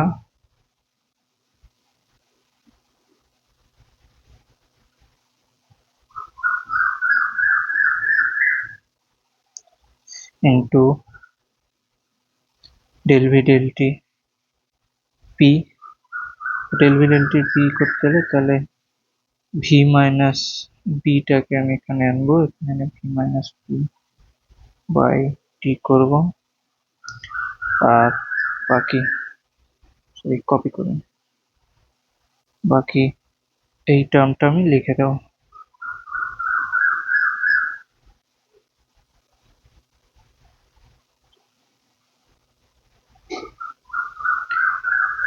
তো এবার কি দেখতে পাচ্ছি যে এই পুরো টার্মটা হচ্ছে আর, তো বাকি টার্মটা আমি লিখে দেবো। বাকি টার্মটা অলরেডি আমার কপি করা আছে, তাই জন্য আমি সোজা এখানে বসে। তো সিপি মাইনাস সিভি একটু অন্য কালার দিই,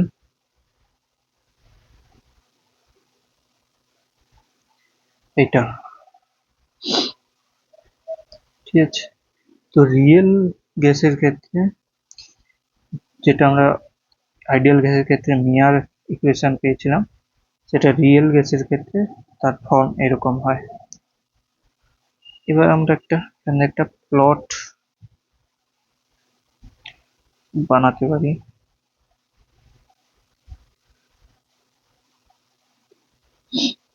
তো কিরকম প্লট, যে CP minus CV equal to R versus V at constant temperature. তো প্লটটা কিরকম হয়, তো প্রথমে বাড়ে ভি এর সাথে, তারপর কমে কিছু সময় পর কনস্ট্যান্ট হয়ে যায়, কনস্ট্যান্ট। এই কনস্ট্যান্ট যে ভ্যালুটা হয় সেটা হচ্ছে 1, আর এই ভ্যালুটা হচ্ছে 2b। তো এখান থেকে কি বলা যায়, at higher v this region cp minus cv by r equal to 1, তো cp minus cv equal to r হচ্ছে। তো এটা আমরা কার ক্ষেত্রে দেখেছিলাম, এটা আমরা আইডিয়াল গ্যাসের ক্ষেত্রে দেখেছিলাম, আইডিয়াল গ্যাস বা পারফেক্ট গ্যাস। তো এটা থেকে আমরা বলতে পারি যে at constant temperature for higher ভিতে, মানে হায়ার ভলিউম, যখন মলিকুল গুলোর মধ্যে সেপারেশন অনেক বেশি হয়ে যায়, তখন হচ্ছে রিয়েল গ্যাস আইডিয়াল গ্যাসের মতো বিহেভ করে। তো এটা আমরা আইডিয়াল গ্যাসের সংজ্ঞাতে প্রথমেই জেনেছিলাম, যে সেটা আমরা এখানে থার্মোডাইনামিক্স থেকেও বলতে পারি, যে যখন ইন্টার মানে কনস্ট্যান্ট টেম্পারেচার ভলিউম বাড়ছে, মানে ইন্টার মলিকুলার ডিস্টেন্স খুবই বেড়ে যাচ্ছে, তো তখন তাদের মধ্যে ইন্টারাকশনটা প্রায় জিরোর কাছাকাছি চলে যাচ্ছে, তখন হচ্ছে এই রিয়েল গ্যাস পারফেক্ট গ্যাসের মতো বিহেভ করে। তো এখান থেকে আমরা বলতে পারি। তো এরপরে আমরা ফার্স্ট ল অফ থার্মোডাইনামিক্স এর এক্সাম্পল হিসাবে, অ্যাপ্লিকেশন হিসাবে অ্যাডিয়াবেটিক ট্রান্সফরমেশন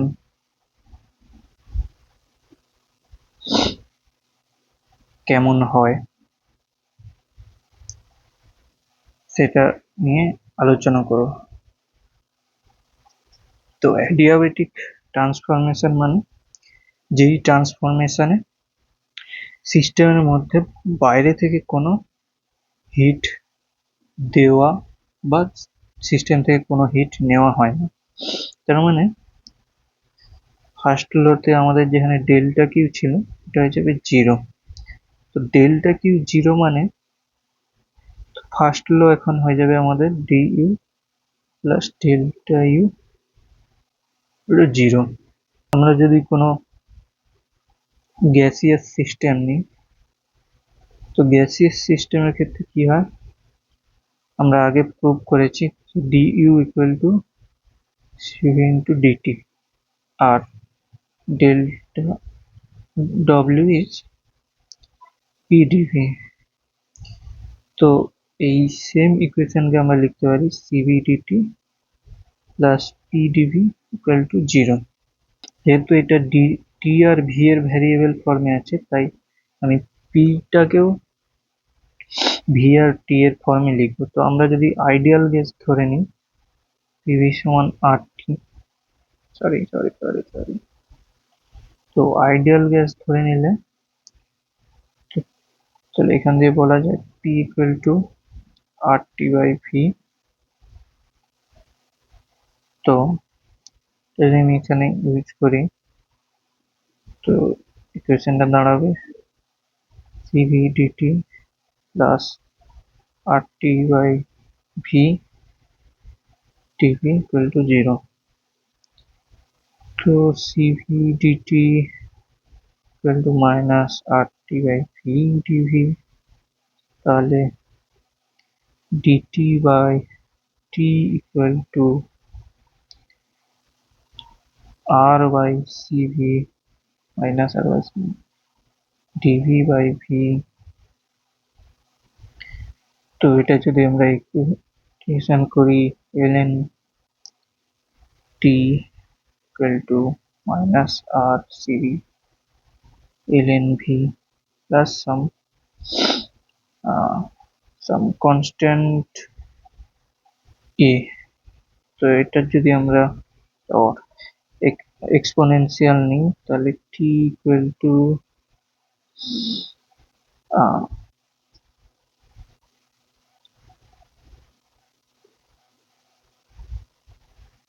এক্সপোনেনশিয়াল a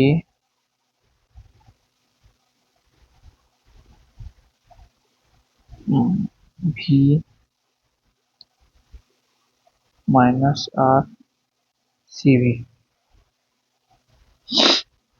और P V R C V equal to some constant.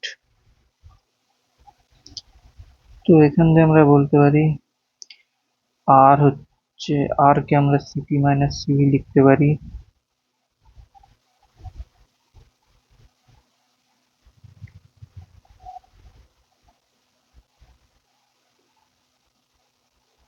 Constant.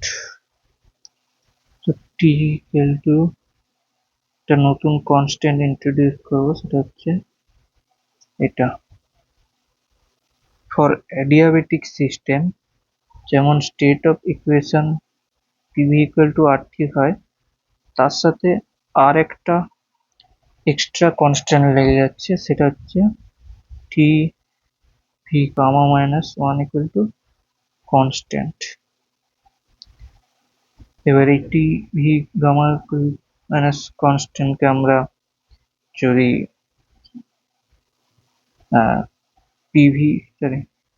PV R T থেকে টিটা বসাই, তাহলে PV by R V gamma minus 1 হচ্ছে কনস্ট্যান্ট। তাহলে হয়ে যাবে, এখান থেকে বলতে পারি PV gamma equal to constant.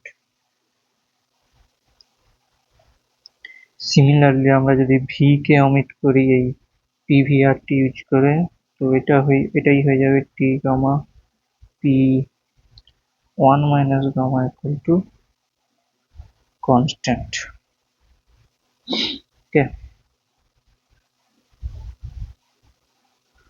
তো আমরা দেখতে পাচ্ছি যে এবার হচ্ছে এতগুলো ইকুয়েশন মনে রাখবো কি করে। ইকুয়েশন মনে রাখার হচ্ছে আমাকে এটা মনে রাখতে হবে যে অ্যাডিয়াবেটিকের ক্ষেত্রে এটা হয়। এরপর আমি এতে পিভি ইকুয়াল টু আর টি বসিয়ে এই বাকি সব ফর্ম আমরা বের করতে পারবো। তো এটাই হচ্ছে ইজি ওয়ে। তো এবার আমরা আরেকটু যদি আগে এগোই, এই ইকুয়েশনটার একটা ডেরিভেটিভ নেব।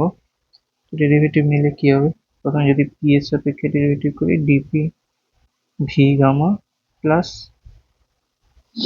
Gamma gamma P V gamma minus 1 DV equal to 0। এটা হচ্ছে, তো এখান থেকে আমি ডেল পি ডেল ভি লিখি, সেটা হয়ে যাবে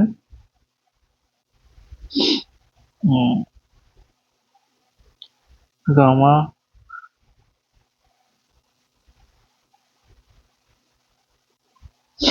পি বাই ভি সমান 0। তাহলে ডেল পি ডেল ভি হয়ে যাচ্ছে minus gamma P by V.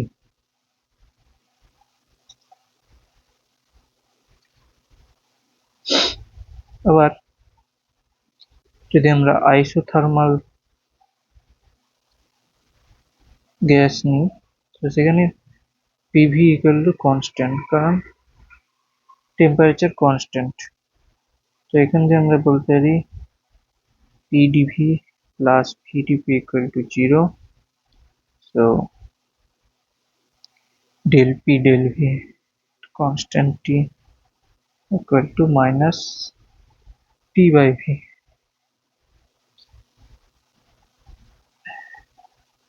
Sorry, এটা del P del V হবে। তো এবার আমরা এই ইকুয়েশন আর এই ইকুয়েশনকে যদি ডিভাইড করি, তাহলে কি হবে, del P del V at adiabatic process আর del P del V at constant temperature হচ্ছে গামা। তো এখান থেকে বলতে পারি যে একটা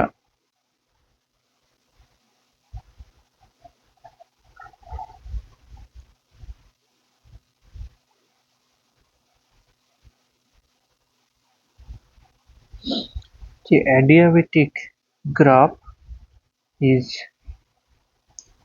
more steeper than isothermal। তো এটা পিভি ডায়াগ্রাম।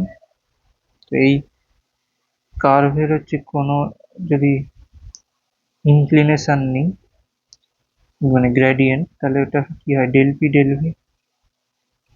তো del P del V always greater for adiabatic transformation rather than isothermal process।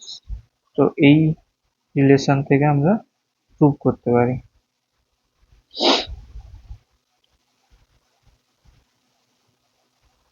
এবার এখান থেকে আমরা এটাও বলতে পারি যে adiabatic elasticity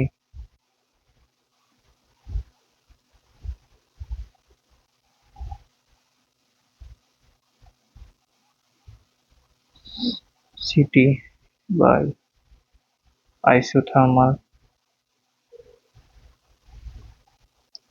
elasticity to gamma। তো এটা জাস্ট ভি দিয়ে মাল্টিপ্লাই করলে, এই ইকুয়েশনটাকে যদি ভি দিয়ে মাল্টিপ্লাই করি, তাহলে আমরা এই জিনিসটা দেখতে পাবো। এটা আমরা পরে এটা নিয়ে আলোচনা করব। তো এবার বলবো আর একটা অ্যাপ্লিকেশন, সেটা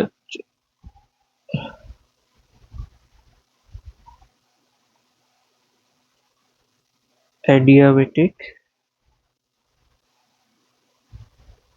lapse rate।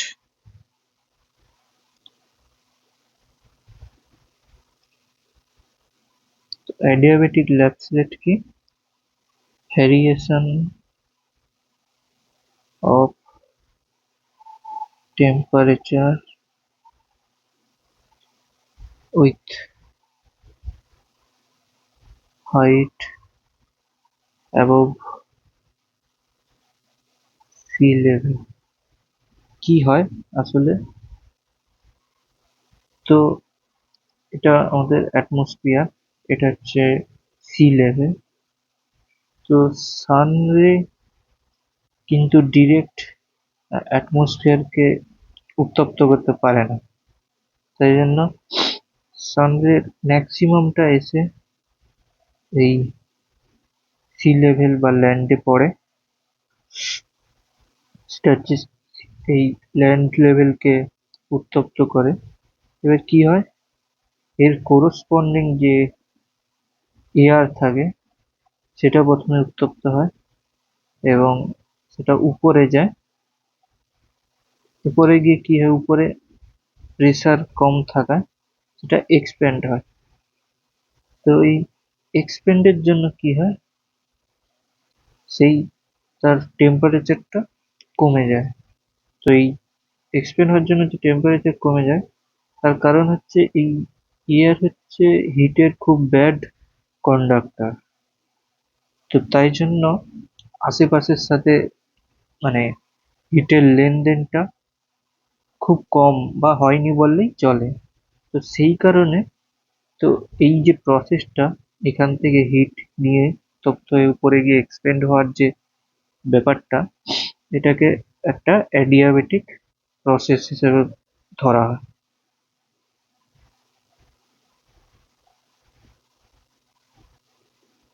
তো এবার এটা যদি আমরা ম্যাথমেটিক্যালি দেখতে চাই, তাহলে আমরা আগে যে অ্যাডিয়াবেটিক রিলেশনটা পড়েছি, টি এইটা,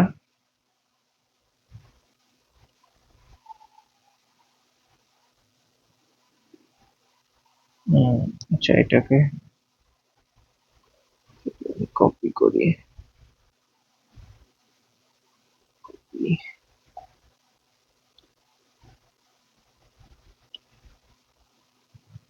তো এটার আমরা প্রথমে লগ নেব, gamma ln t plus 1 minus gamma ln p সমান কনস্ট্যান্ট। এরপরে আমরা ডেরিভেটিভ করব। ডেরিভেটিভ করলে কি হবে, gamma dt by T plus 1 by gamma dp by P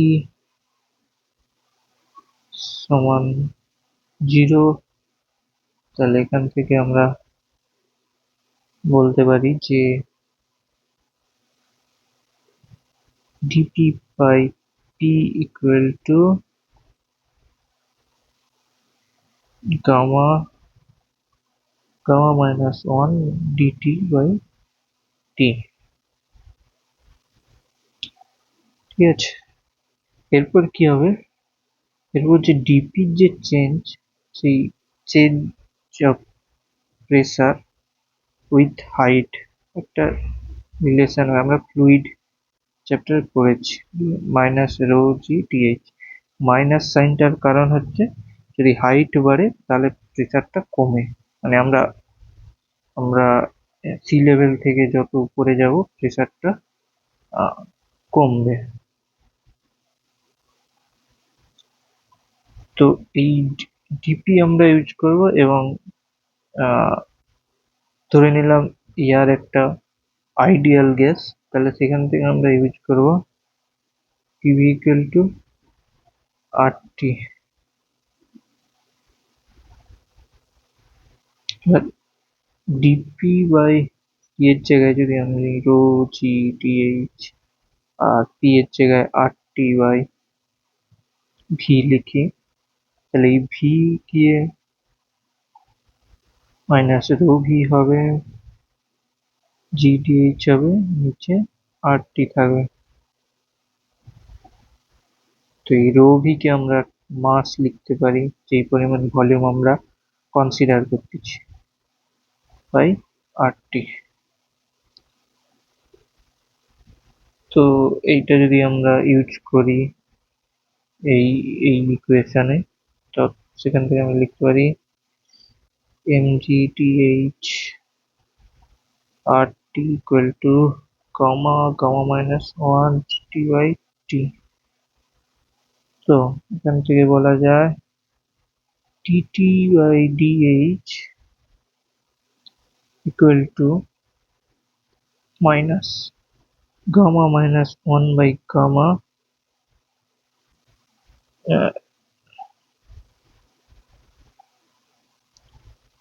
mg by r। তো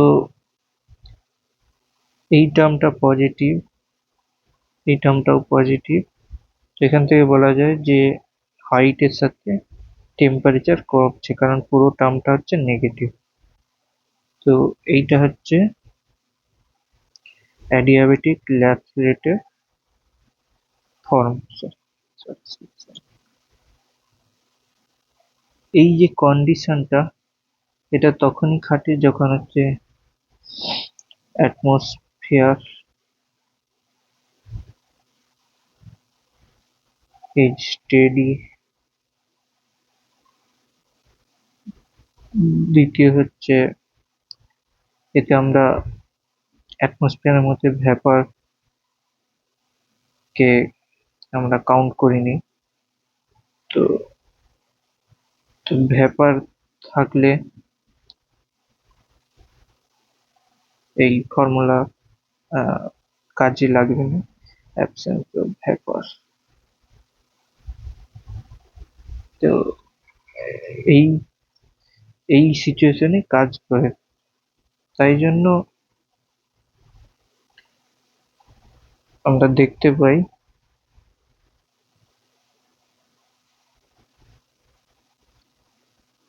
যে ফর স্টেডি অ্যাটমসফিয়ার,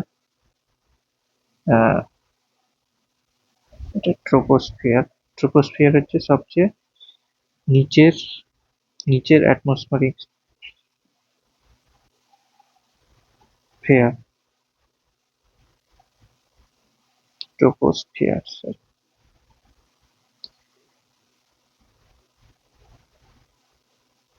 তারপর আছে একদম উপরে আয়নোস্ফিয়ার।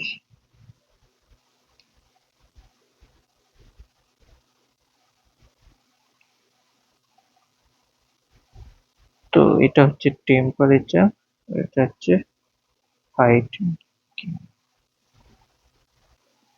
তো এটা একটা হয় যেটা অ্যাডিয়াবেটিক ল্যাপস রেট মেনে চলে এটা। আরেকটা হয় যেটা মর্নিং সকালবেলা হচ্ছে এইরকম একটা গ্রাফ দেখা যায়, যেখানে হাইটের সাথে হাইট কমলে টেম্পারেচারটা একটু বেশি পরিমাণে কমছে। তো এইটাকে বলা হয় ইনভার্সন পয়েন্ট। এটা এই এটা দেখা যায় মর্নিং এ, যখন জলীয় বাষ্প একটু বেশি থাকে হাওয়ার মধ্যে। এটা হচ্ছে স্টেডি কন্ডিশনে। স্টেডি কন্ডিশনে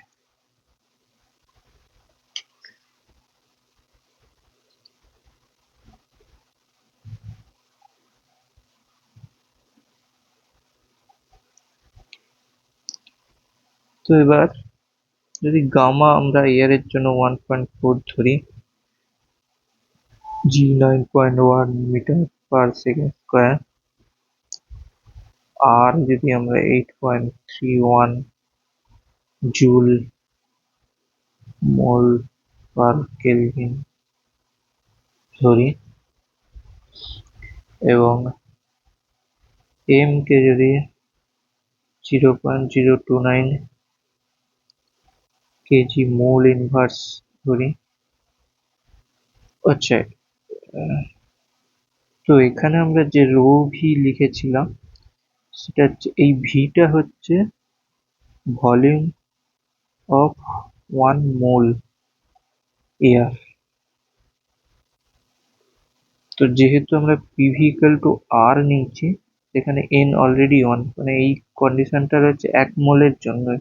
সেই জন্য এই যে ভলিউমটা হবে ভলিউম অফ 1 মোল। তো এই যে মাসটা হবে মাস অফ 1 মোল এয়ার। তো এয়ারের ক্ষেত্রে সেই মাস আর 1 মোল এয়ার হচ্ছে এটা। এবার এইগুলো যদি আমরা ডিটিডিএইচ এ বসাই, তাহলে সেটা হয় কাছাকাছি -9.78 ইন্টু 10⁻³ কেলভিন মিটার ইনভার্স, মানে 9.78 ডিগ্রি সেলসিয়াস বা কেলভিন, কারণ change in temperature for Celsius আর কেলভিন সেম হয়, পার 1 কিলোমিটার। কিন্তু তার মানে 1 কিমি আমি যদি উপরে উঠি তাহলে 9.78 ডিগ্রি সেলসিয়াস টেম্পারেচার কমবে। কিন্তু রিয়েল টাইমে যেটা দেখা যায় সেটা হচ্ছে ইন রিয়েল যেটা 5 to 6.5 ডিগ্রি সেলসিয়াস। তো এটা হয় কারণ আমরা যে বায়ুমণ্ডলে যে জলীয় বাষ্পের উপস্থিতি সেটা আমরা এর মধ্যে নিই না, তাই জন্য এই ল্যাপস রেটটা এত কম হয়। বা আরো পলিউশন এতে সব নিয়ে এই রিয়েল টাইমে এটা দেখা যায়। তো এবার আমরা চলে যাব একটা নতুন জিনিস, সেটা হচ্ছে the enthalpy.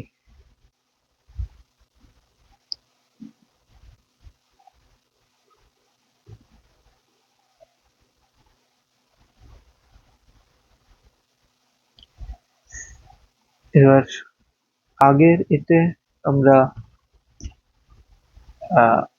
You as a function of T and V নিয়ে দেখেছি যে D U equal to CV DT.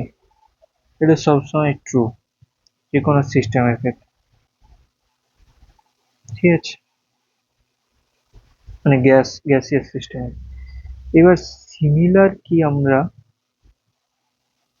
সিপিডিটি বলতে পারি, যেটা এমন একটা কিছু নিয়ে, মানে কিছু চেন সেটা সিপিডিটির সাথে সমান, মানে এরকম একটা ফর্মকে আমরা আনতে পারি, সেটা হচ্ছে কোশ্চেন। এবং সেখান থেকেই এনথেলপির আবির্ভাব। তো এইটা কি হবে সেটা আমরা আগে প্রুভ করি। যদি আমরা U as a function of T and P নিই, তাহলে ডিইউ হবে del u del t at constant p dt plus del u del p and constant t dp।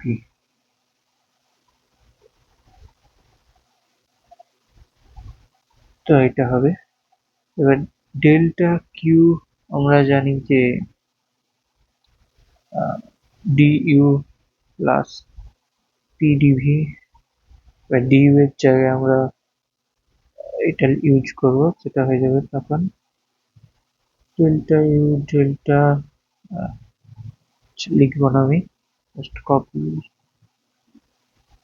Copy paste copy paste DU plus PDV. Good. এরপর আমি কি করব, at constant pressure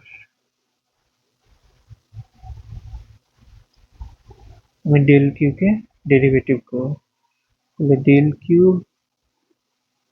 at delta T constant pressure করলে তখন এটা del U del T at constant P,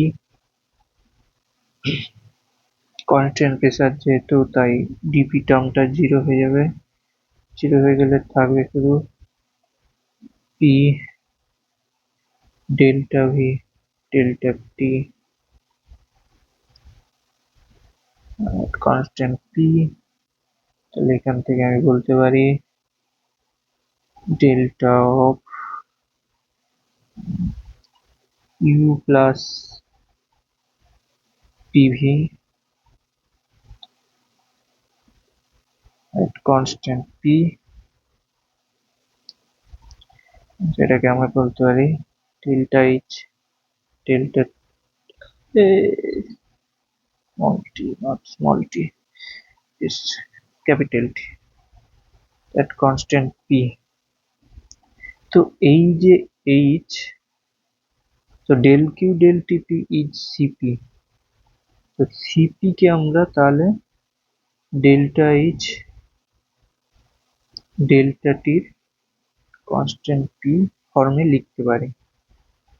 ঠিক আছে, তাহলে আমরা যেমন ইন্টারনাল এনার্জিকে সিভিডিটি ভাবে লিখতে পারি, তাহলে এই একটা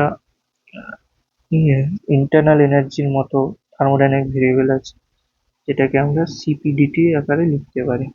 এই যে জিনিসটা, এটাকে বলা হয় এনথ্যালপি। তো জুল থমসন এক্সপেনশনের সময়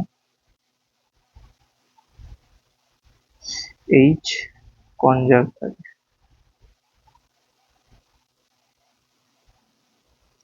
মানে ডিএইচ ইকুয়াল টু 0। ঠিক আছে,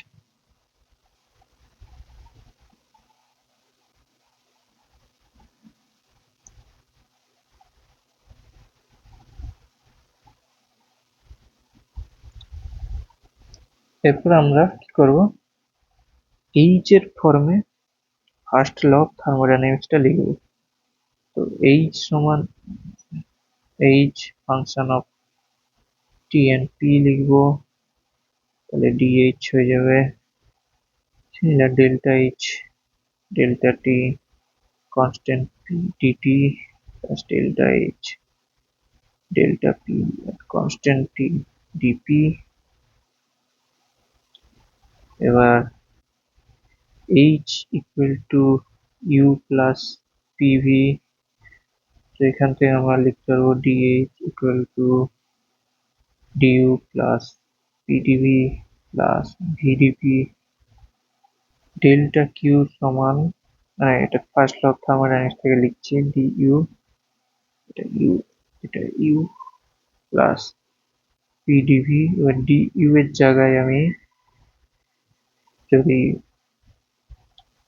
এই ডিইউটা এখানে ইউজ করে, তাহলে এটা যাবে DH minus PDV minus PDP plus PDV, তাহলে ডিএইচ প্লাস ভিডিপি। তো এটা হচ্ছে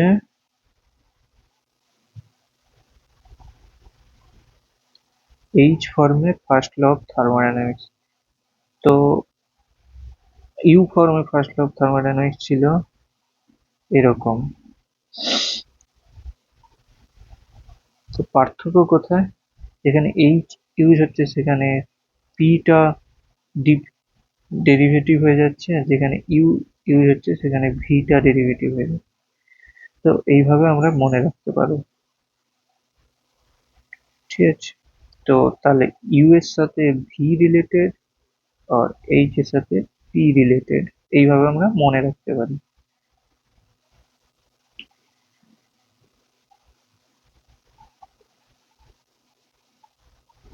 এরপর এই ডেল্টা কিউ এর জায়গায় আমরা ডিএইচ এর ফর্মটা ইউজ করবো, এই যে ডিএইচ ফর্মটা আমরা লিখেছিলাম সেটা ইউজ করবো, দেখি কি আসে।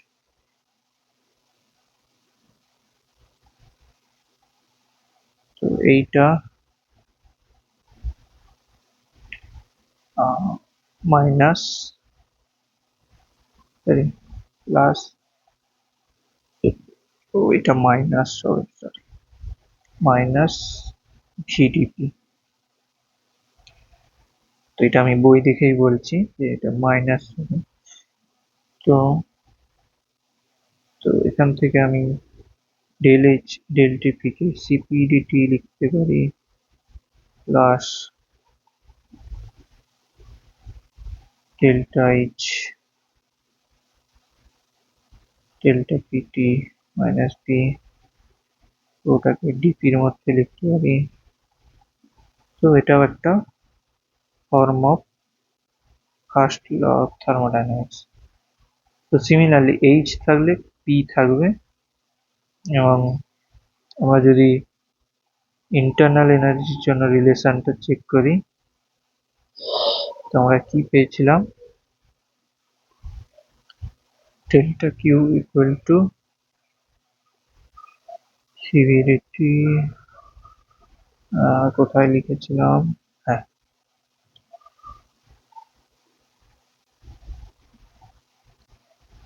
গেল, হ্যাঁ এই যে এটা।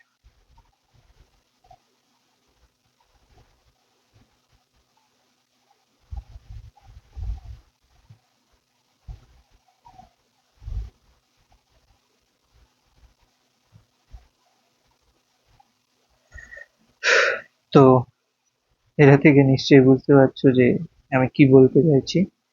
তো এটা হয়ে যাচ্ছে সিভি, এটাকে আমি সিভি লিখে দিই। তো রিলেশন সেম, ইউ থাকলে ভি, আর এইচ থাকলে যেখানে পি ইউজ হবে। তো এইভাবে আমরা এনথালপিকে একটা ইন্টারনাল এনার্জির মতো প্রপার্টি দিয়ে বলতে পারি। এবার আমরা আরেকটা জিনিস বলবো, এটা লাস্ট টপিক, সেটা হচ্ছে অ্যাডিয়াবেটিক অ্যান্ড আইসোথার্মাল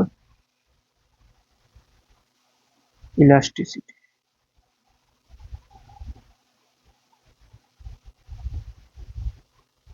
ইলাস্টিসিটি হয় স্ট্রেস